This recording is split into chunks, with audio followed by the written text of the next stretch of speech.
歡迎翻嚟 K 分 Couple。喺心齋橋道頓窟呢一邊，除咗係拉麵激戰區，亦都係章魚燒激戰區啊！我哋一於揀幾間超人氣嘅章魚燒比拼一下，而家出發開餐！我哋今次總共會介紹4間，除咗有道頓窟嘅人龍店，仲有私心推薦嘅米芝蓮隱世小店。究竟大阪嘅章魚燒同香港嘅有咩分別呢？道頓窟真係太多人啦，求其去一間比較出名少少嘅章魚燒店都要排好耐隊，所以而家同大家去千日前。第一間介紹嘅章魚燒店人氣唔係好高，可能係因為 Google 嘅評分麻麻地啊。但係如果食章魚燒怕悶嘅大家，呢一間你哋可以考慮啊，因為1100円呢一個套餐可以試勻6款口味啊。本身諗住立食啦，但係咧佢呢個 mix 咧淨係可以堂食，咁就唔好意思啦，我哋要堂食啦。12粒啊 ，OK， 1100円，好多粒啊喂，我諗住8粒啦，原來12粒喎，驚唔驚？唔驚嘅，我哋晏都未食。哇，係好多喎！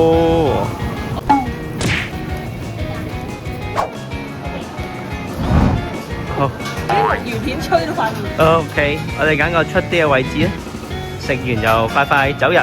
要試晒咁多款，係有12粒。原味咩都冇嘅，咩都冇就係原味。係，哇好，估唔到原味係幾好食嘅，都冇咩好講嘅啦，就係原味章魚燒咯。呢一間咧頭先我見冇咩人排隊啦，咁啲章魚燒都唔係全部醬卜卜啦，可能即係扁扁地好似呢粒咁樣。嗱，佢個章魚燒咧其實就唔係好飽滿嘅，你見到係扁踢踢啦。咁頭先我食落去咧都有半熟嘅感覺啦，佢入邊嘅醬，同埋佢有少少高湯嘅味道嘅，我覺得都幾好食嘅。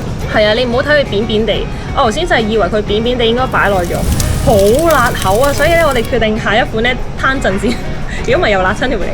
A few moments later， 準備食呢個美乃滋味嘅，咁味道當然豐富過頭先嗰粒啦。佢基礎嗰粒章魚燒個味道係好食，就萬變不離其宗啊！啲味道，我哋就唔中意食有子薑喺裏邊嗰隻咯。我唔中意食啊，你中意食有子薑喺裏邊嗰隻？我冇乜所謂嘅，最緊要個醬汁好食就得啦。佢又中意食醬汁，我就覺得章魚燒本身嗰粒嘢個味道係最緊要，同埋個口感。雖然佢扁扁地，佢都係半熟，外面亦都係有少少脆，有啲咬口嘅。我幾中意食呢一間。跟住呢個淨係得木魚味，我諗都冇咩好講。冇醬，齋木魚。隻飛啊呢個，一定要飛。就要飛。大家見到半蓉啦，嗱賣相咧其實真係醜樣咗少少嘅，但係都唔好睇，係幾好食嘅。粒章魚都唔係好大粒，真係要試俾大家睇嘅就係呢一隻芝士。哇！其他鋪冇喎，即係佢真係落咗可能半塊芝士。但係如果佢芝士溶啲又好多，你見到佢其實係就咁放落去嘅。係啊，諗住依靠佢個章魚燒溫度而整溶佢，但係可惜佢係失敗。未溶，但係我諗應該唔會太差嘅。我驚好熱。第一啖塞落口嘅係真係凍凍地嘅塊芝士，但係咧你只要擺喺口裏面將佢哋壓埋一齊咧，個芝士即時融化。芝士味唔係好出，唔難食嘅，但係芝士味唔係好出咯，就係淡淡地嘅芝士。大家如果食嘅話咧，可以放一陣先，或者係整個窿咁樣，等啲熱氣出嚟就溶下個芝士。重點可以試芝士啊呢一間，咁我哋試埋呢個葱咧就完啦。日本啲葱咧唔知點解咧冇香港食嗰啲係冇咁苦喎，冇嗰種草青苦味喎。哇！呢粒幾清新。暫時呢間最推嘅係芝士同埋葱。個葱咧嗰個醬油係少少係酸醋嚟嘅，唔係酸酸味味。少少啊！以1100円12粒嚟講咧，價錢係非常之 OK 嘅，但係賣相就非常一般。味道我覺得幾好食，所以我俾8分。我就7分啦，因為個樣係醜咗少少，同埋嗰個章魚燒係唔夠飽滿咯。其實就好細細一粒咁樣一啖食，但係我就外貌協會嚟嘅，同埋都係扁踢踢咧。其實可以整到飽滿咗少少，即係落多少少粉漿，咁可能同成本控制有關啦。1100円有12粒，咁所以咪細粒啲咯，冇計啦。我哋食個道頓窟咧有1000円左右咧，大概得8粒啫，但係就飽滿少少，但係嗰間嘅味道就差少少，嗰間唔介紹啦。最尾再總結邊間好食啲啊！再見啦！就算我哋幾唔中意排隊，始終都係要過去道頓窟嘅章魚燒激戰區探下路。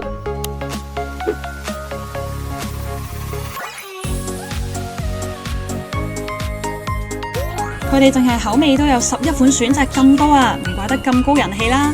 當然仲有啲混搭口味可以選擇。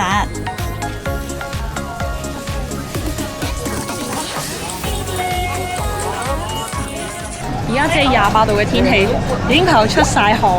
排咗大概半個鐘7個字，都仲排緊，滴水啊！我唔係講笑，濕嘅。好熱啊！咁點解會等咁耐呢？大家見到啦，有8個烹喺度燒緊啦。咁但係其實每次都係4個4個咁樣去製造出嚟，然後差唔多接近有一半呢係要拎去餐廳入面俾裡面嘅食客。出面排隊嘅每次只有2兜嘅成品係可以賣俾我哋嘅。我哋要等下一轉啊，得翻幾粒咋呢轉啊，好熱啊！我哋就諗住嗌 drink combo 啦，我要4粒嘅啫。咁但係好唔好彩地，得翻3粒，仲要擺喺嗰度擎下啊！好彩 drink combo 咧個兜唔同，所以咧啱啱嗰4粒唔係俾我哋，我哋係新嘅最熱嘅。咁我哋因為一陣間要再試第2間啦，今次就唔食咁多粒啦，食住4粒先，同埋有杯飲品揸住。唉，終於攞到啦！我哋呢個係呢個飲品嘅 combo，咁有一杯可樂啊，跟住上面有4粒章魚燒，咁唔係講笑，如果大片時咧真係大家要審慎考慮呢間排唔排。雖然佢條龍其實唔係好長，但係咧佢出章魚燒嘅速度咧係非常之慢，因為咧佢有好多都要攞翻入鋪頭度，超過一半都要攞翻入鋪頭度，所以你實際嚟講咧，佢整4盤你都係得2盤唔夠，係分俾啲排隊遊客。咁其實咧佢個外貌嚟講咧，都係扁踢踢㗎，但係佢啱啱燒嗰刻係圓滾滾嘅。可能由於咧大阪呢啲章魚燒同香港嘅唔同，香港嗰啲咧會係外皮脆卜卜啲啦，但係大阪呢邊嘅章魚燒全部都係咧中間係軟心，所以一拎起咧就會扁咗，同佢張相打卡個樣有少少唔同啊。不過最緊要都係味道，所以試咗先。睇一睇個樣先，哇，已經好似走走地樣啦。我哋啱啱見佢放嘅章魚係相對大粒㗎，但係有時都要睇運數啊。咁啱呢一個係超細粒版本咯，唔好彩要抽獎，好似開盲盒咁樣。佢呢間個煲湯味咧係比較濃㗎，我覺得係幾好食嘅。佢嘅即係章魚燒嗰個口感咧，其實係鬆軟少少嘅，咁有少少都有半溶狀態嘅，但係個半溶狀態咧又唔會非常之流質喎。我覺得個口感係啱啱好咯，即係章魚燒需要食到個口感。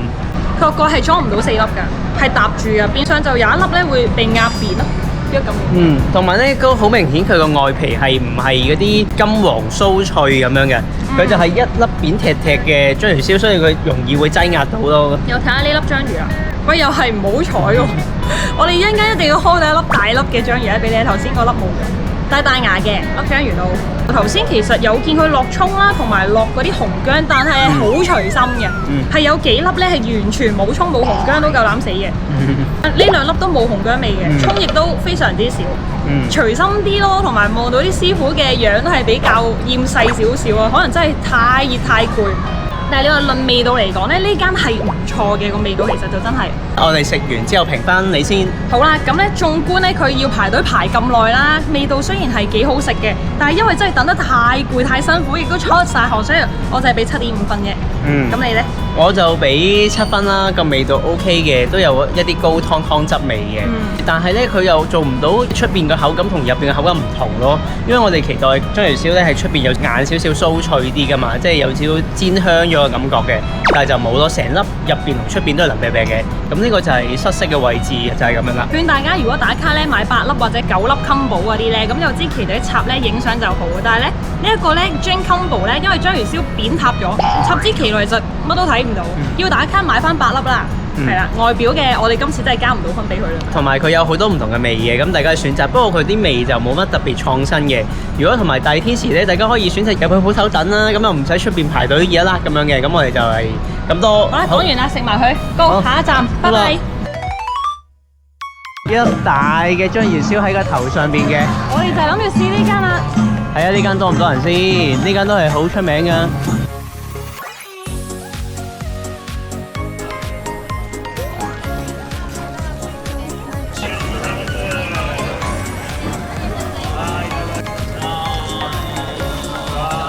睇到師傅嘅製作過程咧，佢放嘅章魚就並唔係好大粒嘅啫。到我哋買啦。好。咁我哋揀嘅就係呢一款啦，包括有鹽味蛋黃醬同埋明太子蛋黃醬。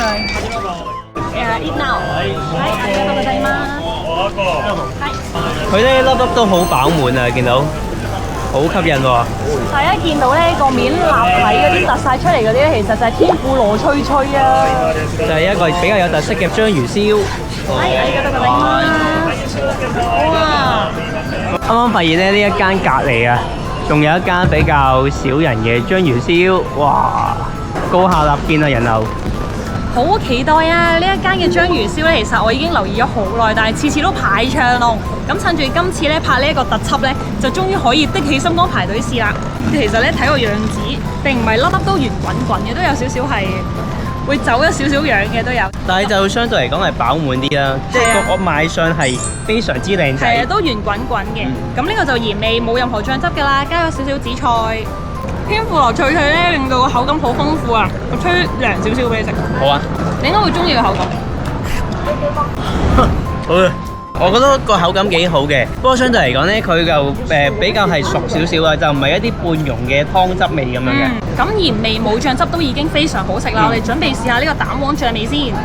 哇，佢啲脆咧好正，張住可以松卵咁樣咧，一堆嘅。你唔好講到咁核突啦，食嘢。嚟啦嚟啦！我最驚喜嘅係咧，其實我麻麻地咧章魚燒落紅薑或者叫酸薑，但係呢一隻咧，我望佢頭先落完啲紅薑之後，再揼啲紅色粉，我諗緊死啦，係咪落好多嗰啲紅薑粉咧？冇嘅喎，冇嗰啲酸薑嗰啲好酸好奇怪嗰啲味，你有冇食到酸薑味？我有啊，食到啊。佢面上面呢啲咪係咯，係啊。我就算食到都唔會話好俾佢搶走咗章魚燒嘅味道，我覺得 OK，佢個配合係恰到好處。你覺得呢個好唔好食啊？蛋黃醬？我覺得都可以嘅。我覺得鹽味好食啲喎，唔知點解。鹽味好食啲啊！你中意醬係嘛？我又中意醬汁多啲，因為大阪燒好多時都係食醬多啲噶嘛，即係好似大家去成日落好多啲沙律醬、蛋黃醬咁樣，我又中意食有味嗰啲。呢一隻我覺得佢個鹽味都好食，因為其實我諗佢攞咗好多嘅柴魚高湯去煮咧，本身粒章魚燒都已經好有味，都偏鹹。我係見到佢一粒粒嘅鹽嘅喎，其實。哦，係喎係喎，佢後落嘅呢個本身叫鹽味，我以為係齋靠高湯調味，原來佢真係落咗少少鹽。最後啦，食呢粒我最中意啊！我就算喺香港食章魚燒咧，都係首選揀呢個明太子醬啊。第二就可能係黑松露醬啦。我想成粒食。你食啦，你小心熱得滯咋。啱啱我見到佢擠明太子醬咧，見到佢好似好結身咁樣咧，我驚好鹹啊！但係原來冇事喎，都係啱啱好嘅鹹味啦。總括嚟講咧，呢三款嘅章魚燒都好食，冇話邊一隻味道唔好食。我都建議大家嗌呢個三拼。到 K 先生試下呢個明太子味啦，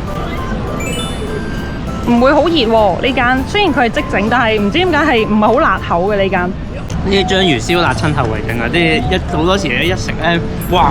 佢好到咧好熱噶嘛，好熱噶嘛，你搞唔掂而家咧，即係要好小心啊！因為一辣到咧，你個嘴係嗰條脷啊，成日都熟晒啊！係你全日食嘢都唔舒服。其實就唔算好特別咯。我覺得麻麻地咯。嗱，我自己覺得佢得個鹹字，但係明太子味就唔係好重咯。如果你係講緊標榜話明太子醬咧，我就覺得呢個有啲失望。可能因為其實佢叫明太子蛋黃醬，其實佢可能偏蛋黃醬多過偏明太子。蛋黃醬又唔係好覺得喎，老實講。所以我又其他鋪頭咧個味道出色啲，呢個就麻麻地啲，係有啲創新嘅感覺咯。好啦，喺我哋揾垃圾桶嘅期間，可以評一評分啊！呢一間我會評8分。我自己咧就評6分嘅。點解咧？你點樣評8分咁高咧？主要係因為佢個口感係比較特別啦，因為佢會有天婦羅嘅粒粒啦。咁然後佢亦都係飽滿嘅。坦白講咧，你話係咪好好食咧？我就覺得並唔係好好食，正常啦。但係個賣相同埋個天婦羅脆脆口感咧，係挽回唔少分數嘅。我俾6分嘅原因咧，就係因為本身佢章魚燒個味道，我覺得麻麻地，冇乜高湯嘅感覺。入邊亦都係實的同香港啲一模一樣，冇半溶嘅感覺嘅。但係你話點解佢可能有6分？就係因為佢比較創新少少，有少少脆脆，有少少啲紫薑，有少少啲唔同嘅味道，醬汁味又爭啲。我就覺得最敗筆咧就係即係佢個口感，即係雖然佢係有天婦羅脆脆啦，但係佢個外皮就並沒有特別脆，而個內餡亦都冇特別流心，所以係有少少兩頭唔到岸嘅，冇乜特色咯。咁大家參考下啦。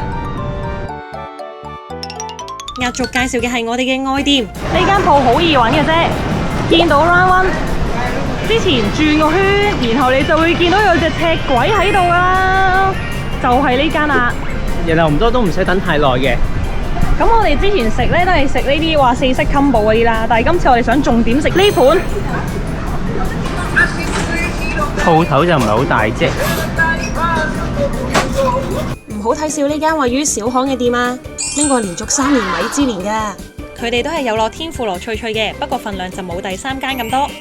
準備開餐啦！呢一間嘅塔塔醬簡直係我私心推薦，我一定會評佢好高分嘅。另外呢一個就係葱醬油味啊，係青葱嚟嘅。咁呢個都好食，但係因為冇得單嗌呢一個呢，咁就嗌個2味嘅 combo 啦。嗱，就咁睇嘅外表嚟講呢，嗰啲配料係非常充足。你睇個醬同埋個葱係大爆葱啊！大聖葱啊！好啦，食咗個葱同醬油味先。係咪好清新呢？啲葱？你食幾啖嘅時候呢，你每一下呢都喺嗰度嗦嗰啲葱呢，就喺你個口度會即係要嚼到啲聲音出嚟啦。同埋佢係切得好幼細嘅，咁所以呢，你唔會係成粒要咬係好難食，咁個口感係幾好嘅。最緊要日本嘅葱呢係真係唔辣㗎，佢完全係生葱嚟，但係唔辣嘅，清爽嘅。呢個汁呢係酸酸地喎，唔係平時嗰啲呢章魚燒啲汁呢甜酸，呢個偏酸少少。本身嘅醬油呢少少酸味，令到你咧好開胃嘅食得到。係啊，搭埋個葱係好夾啊。係啊，好過癮喎呢個。呢一粒無敵塔塔醬，塔塔醬真係冇得唔好食。哇！呢間真係試勻幾間咧最好食嘅呢間，真係。但係呢間真係人氣唔算好高，佢拎過連續3年米芝蓮，但係從來都唔見有人排隊，通常都係得1-2個人食緊咯。完全係被低估嘅章魚燒店，亦都係我哋咧暫時喺大阪食過應該係真係最好味嘅一間。重點係唔使點排，好食已經贏咗啦，賣相亦都非常好。係啦，我都唔明點解啲人淨係喺道頓窟排隊，又排得耐，又唔係話真係好好食。係啊，我覺得真係要宣揚呢一間，真係冇得頂冇得頂啊！如果你食完塔塔醬話唔好食嘅話，你就一個人投訴我。永吉，剩翻啲葱咧唔好晒，加落塔塔醬嗰粒度食。最後評分，赤鬼章魚燒我係俾9.5分。而奄尖嘅 K 先生會俾幾多呢？我俾9分啊，味道非常好食啊！好食啊！佢無論係排隊時間又短啦，跟住賣相又好啦，醬汁又夠啦，爭少少爭嗰0.5分係咩呢？味係好夠熱，再熱啲就更加好啦。配料咧份量係非常之足夠，令到你食完之後咧仲有其實仲有得剩㗎喎。係啊，佢啲醬汁又多啦，葱花亦都好多，係食唔晒㗎多到。係啊，如果味道非常之好，高湯味都好好，亦都係半溶狀態。外皮咧就係有少少分別，但係分別唔大，即係唔會係非常之焦香酥脆咁樣嘅。佢係有咬口之餘係有軟心嘅，所以呢一間我哋大力推薦。耶，好食！被低估啊！呢一間簡直係趁依家冇人排隊好食啦，大家遲啲好難講啊。係啊，好彩佢個位置唔喺正街度，所以咧佢就唔會令到佢咁繁忙。希望之後個人流多咗之後咧，佢都可以保持翻食物質素。好啦，再見啦！我哋今集完結啦，拜拜。拜拜。如果覺得我哋嘅片唔錯嘅話，可以訂閱一下支持我哋。我哋下集再見啦，拜拜。